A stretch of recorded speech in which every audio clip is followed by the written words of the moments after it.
there's only one position on climate change. It is a real and present danger. It is a crisis. We have to do every single thing we can. I know there are people who are freaking out about the degrees Celsius and where we are and have to be, but thinking long term, it's that we have to follow the advice of Indigenous people across the world and preserve the whenua and make some of the really hard decisions like we have to make right now out in Te Karaka, where marae are being physically relocated to another place to follow the moves of the river. It's my position.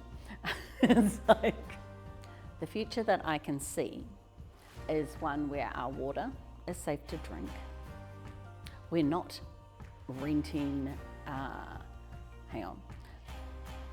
The future I see is one where our water is safe to drink. We're not letting someone from another country take it all away to somewhere else.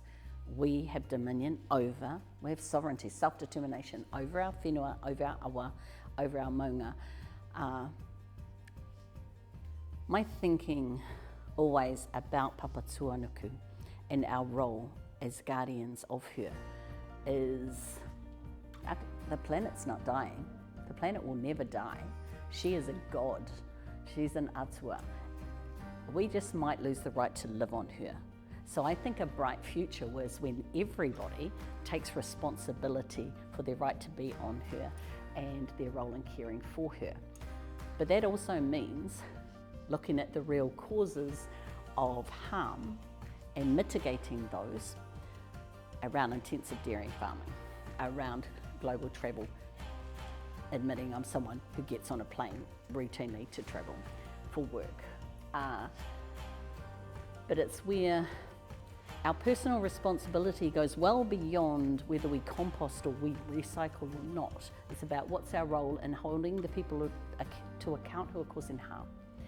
But also being active, and I guess that future means that the people who are most affected are the most involved in decision making. If you have to move entire communities, those communities should be in charge of deciding what happens. If you have to move a whole marae, then it's the marae committee, it's the people of that hapu, of that iwi, that should have a say. Government should never be telling these communities what to do. You bring in the expertise, you bring in the best advice, but the people most affected must decide. That's the future that I see. What I think council should be doing is making sure that people who are, forestry, clean up their own mess so that the community is not paying for cleaning it up later. That people should always have to take the impact on the environment into account before they're given permits for different types of work, and that sometimes might mean working with government to make sure that that's actually taken into account. That council kind of beef up the way it consults to make sure that people on the ground are really understanding what decisions are being made on their behalf. We also have to put in enough infrastructure that while we're cleaning up the damage, say from the next cyclone that hits us, we're still planning into the future. Otherwise we get in this loop where we're just always behind, we're always trying to catch up. And that forward thinking, that planning has got to be in place. So when we're fixing the damage of one thing, we're not setting it up to be in a poor position the next disaster, because we know they're coming. But the ability to bounce back from that and